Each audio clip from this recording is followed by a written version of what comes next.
Hello, my name is Swiss Bianco. In this video we will have a look at a unique system, the knallkorke or knallkorken, crackling cork in English. That is a system that is not very common anymore and a thing of the past. Online there aren't that many information either, so I did want to make a video and talk about it because I did grow up with knallkorke back then as well.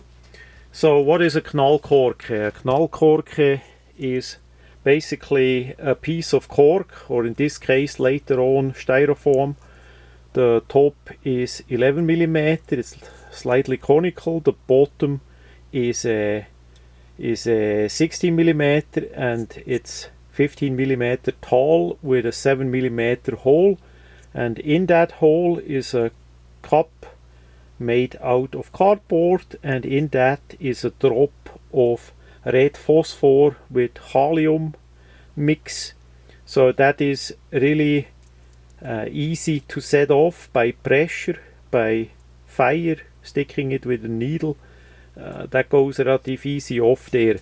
That is covered with those red stickers in a cardboard box. 20 pieces were in it, and as a filler they used the wood sawdust as a filler. So you always had to make sure as you get that, as you open it the first time, that you do that outside, not that you have a big sauerei with that sawdust in the house, and that's why that is missing there. Now those are from the 80s, 90s, so they may not work as good as they once did. Now those did make a bang sound relatively loud. I mean, it did ring in the ears if you did not protect the ears, and they were basically shot using a simple pistol, and that was all sold as toys and not as real weapons or ammunition. We have to see the idea back then from whoever did invent that, whatever company. Unfortunately that is all unclear. Had the idea to make a simple and cheap of a device that makes a loud noise and to sell that as a toy. So pretty much everybody that wanted such a thing could buy it. That was the basic idea. So we all know the muzzle loaders. There you have the powder, the bullet, a wad, and the primer, you know, to shoot. That is all separate. Then we have the same pretty much in metallic cartridges as one solid unit, and then we have basically just a simple cup with a bit rest phosphor in it and a simple needle that sticks into that thing and it goes off. So much more simple and unique you can't do a system. There is not much needed at all, as we see. So from that standpoint, the Weco company that made these ones and also some of the pistols, they did really well. So what kind of pistols? Usually you got single barrel pistols. So that means they were only single shot, and again you simply had a muzzle a bit bigger. You pressed the thing downwards so it was in there, and then as you had the needle forward it did go off. So it's that simple. Of course not with that device. That has a different story a bit later in this video. So those pistols were single shot the most, made out of sheet metal, stamped, really like the toys back then, the little trains and things like that. They made a lot with sheet metals back then, really thin gauge, single action kind of things, but really poorly made. They did break absolute fast. Then there was a double barrel version as well, same system, looked like a little bit modernized Derringer, but in a bigger size because of the size of the knallkorke. Same quality, but you could fire two shots. Then there was a version of that did look a bit like a Browning, back then new Browning pocket pistol, and that one I did never had in my hand either, but they market that quite likely more for self-defense. That was a single shot, and some of those even had a trigger guard. That was quite essential because of the light trigger and all that. So the others, most of the others did not have a trigger guard. So if you say you would carry that in the pocket, it could go off by itself. I never saw any holsters for it either. You would think that they would have make some holsters, but I never saw that. Back in the day, for children, they did sell those cowboy revolver that had a bit that did have some ammunition that only did bang a little bit in plastic caps, and they did sell that often as a rig with holster and all that, so you were completely ready as a cowboy. But for knallkorke I never saw that. I'm sure some people did make that themselves, and as I say, if you have a trigger guard, then that was relative okay. But the most pistols, they did not have that at all. Now, how is the situation nowadays? Of course, it's not sold in Germany anymore as a toy, or Switzerland for that matter. In Germany, it's not even made anymore. So online, I see the Hundeproppers in Danish. They still use that. The company is Orla Christensen. They use that to fend off wild dogs. Apparently their Hundeproppers, knallkorke, are not in a loud noise as it was originally. I never tested that out, so only what I see online, it's not as loud. Then we have in Sweden or Scandinavia mousetrap kind of devices that use the knallkorke version that they have for fishing. So if you do ice fishing or else, you leave the fishing pole, you set it up and you leave it, and then as a fish comes and bite, they release the mechanism, and then it gives that bang noise, and you know you need to go and check there is a fish. So kinda as an alarm. I know nowadays they have LEDs and things like that, but apparently that is, or was at least, still a thing in Sweden.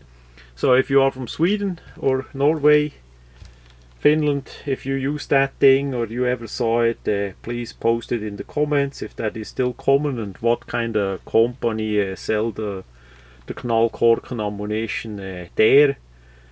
Maybe you even have the pistols too, who knows. So that's pretty much about that. Then there was a smaller version, Lilliput Knallscheiben. I just want to mention that too. That did go out of production really fast. I never saw that, but it was basically a smaller version of the knallkorke with less noise. Possibly because of the name Lilliput, that they wanted to make smaller self-defense guns or something like that. Who knows? I'm not sure, but it's sure interesting that such a thing did exist. Now, last point, we come to that interesting device here. That's a bit story about my family back then in Switzerland. My grandpa had, of course, knallkorke too with the pistol, same as I had later on, and the thing did not last long. It corroded, it rusted really bad by the red phosphor kalium mix, and the quality was just not there. So it broke, and instead of get another one and that lasts you for a half year or whatever, and then it breaks again, he as a woodworker, he used what he had.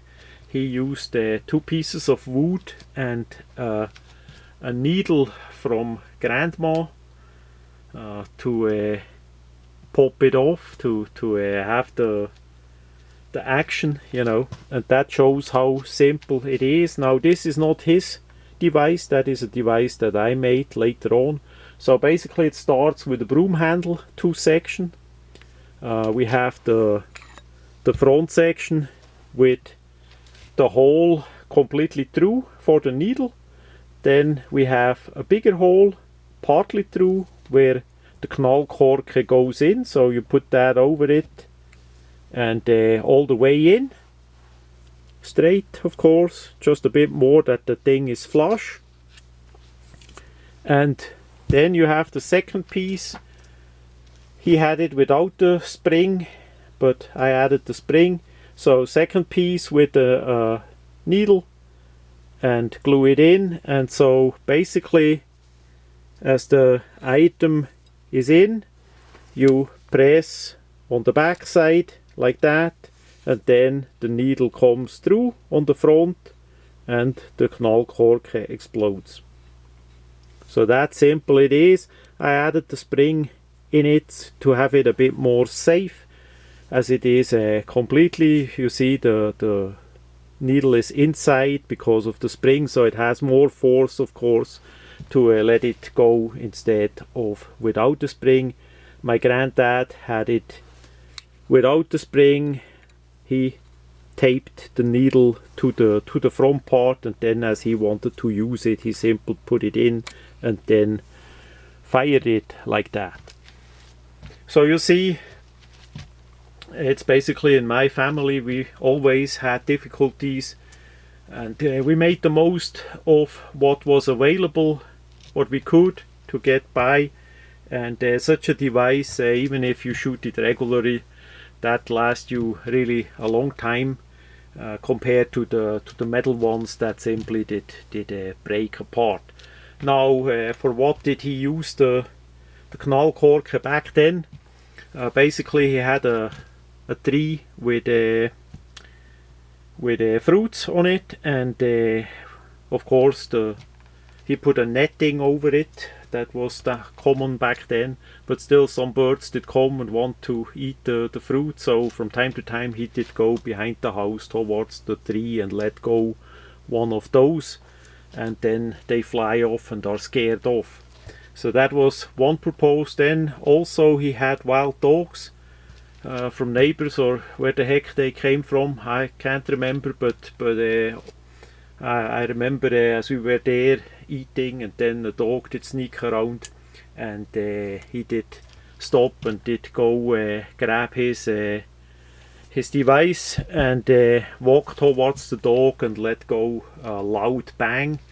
Back then with the full force they were really loud, so the dog did run off and never came back, or at least not for quite a while. But back then they had quite many dogs.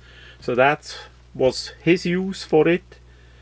I just wanted to test it out back then, and that's what I did, and I still have it to the day, that device, but quite likely the knallkorke with the age, since the 80s, 90s are a bit faded.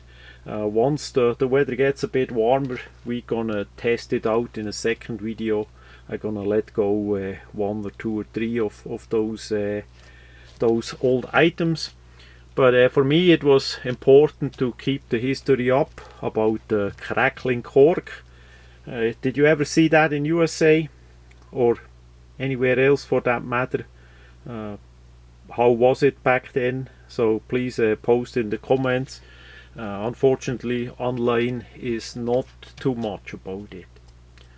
So that was the story of the knallkorke.